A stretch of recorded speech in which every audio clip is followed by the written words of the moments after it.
Alright, just a little bit more about the Excel interface. Down at the bottom right hand corner of your screen, this little area is called the status bar. And within the status bar, we can select different views. So right now we are currently in the normal view, or we can select the page layout view or the page break view. Now these views can also be accessed underneath the view tab, and we can go back to our normal view.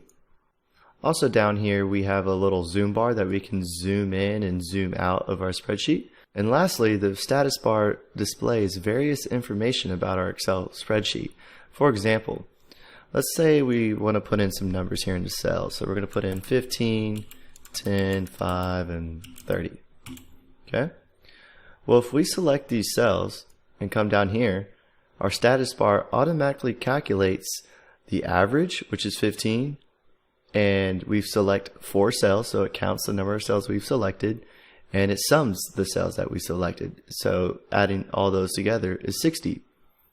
We can also customize the status bar to show even more info by right-clicking, and let's say we want to put the minimum and maximum down on our status bar. So now, within our selected cells, it also calculates the minimum, which is 5, and the maximum, which is 30.